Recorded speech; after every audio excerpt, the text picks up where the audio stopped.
This video is just to highlight a few parts of the class summary for this course. You should read the whole thing. Most of it is what we call boilerplate text, that is, it's standard text that goes into every class summary, but there are a few things that I want to just point out that I think are important. So the first one is the census date. So the census date is up here. It's generally the same for all courses. In semester 2, it's the 31st of August. That is the last date on which you can withdraw from the course without penalty and without losing your fees. The second thing is the learning outcomes. So the reason you should read the learning outcomes is that when we do the assessment for the course, what we're actually doing is trying to measure the extent to which you've achieved those learning outcomes. So it's good to have them in the back of your mind, particularly when you're doing the final assessment. Third thing is the academic misconduct rule. The academic misconduct rule is it's actually a regulation of the national government in Australia, which sets out the behaviour that's expected for you in terms of academic integrity. So you need to read it and understand it.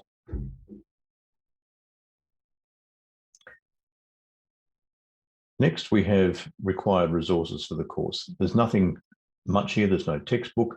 There's nothing really fancy in the way of software, but we will be using Microsoft Excel. And I would suggest that you, if you haven't already, get a copy of that. You are entitled to a free copy as an ANU student. In fact, multiple free copies, I think.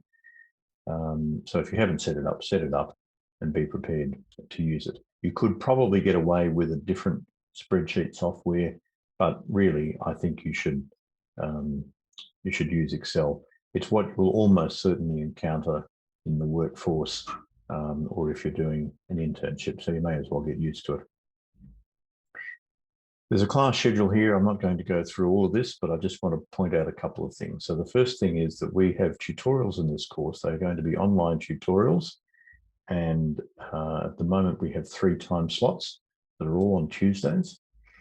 And what you need to do, or you should do, is log into Wattle, and you'll see a link that will take you to a little questionnaire where you can indicate your preferences for the tutorial times. And then I will try to allocate people to tutorial times as far as possible, meeting their preferences. Second thing I'll draw your attention to is we have 4 tests in this course in weeks 3, 6, 9, and 12. And for each test, there's one question where I'll give you advance notice of the question. So you can do it, you can write it up and have it ready to just paste into the test when the time comes. The tests are going to be conducted on Thursdays.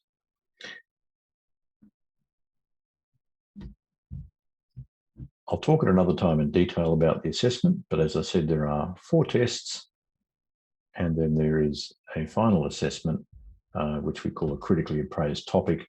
It's a short, very structured report of about 1,000 words, and I will be coaching you on how to prepare that during the course.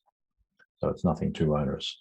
There is no final exam in the course, but the critically appraised topic is due on the Friday of the first week of the exam period.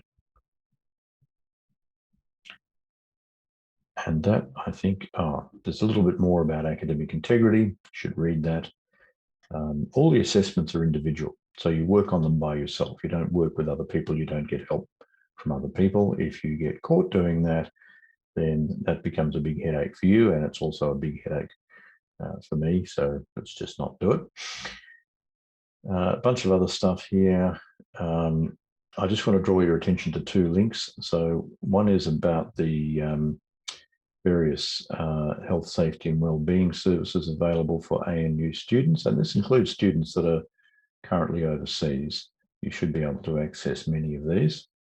And the second thing is ANU diversity and inclusion. You should also have a look at that. My experience, and this is my experience when I taught this course last semester, a fair proportion of students have a hard time studying for various reasons. Sometimes it's various personal circumstances. Sometimes it is disabilities or ongoing or chronic illnesses. Quite prominent amongst those are things like anxiety, depression, attention deficit disorder, and so on. You can get assistance with those, and you can also register to obtain what's called an education access plan, which I won't describe in detail here, but I can just tell you it's worth getting one because it will reduce stress for you if things start to go badly during the semester. All right, that's everything for the moment for the class summary. I've prepared a more detailed timetable for the class, and I'll do a separate little video where I'll go through that.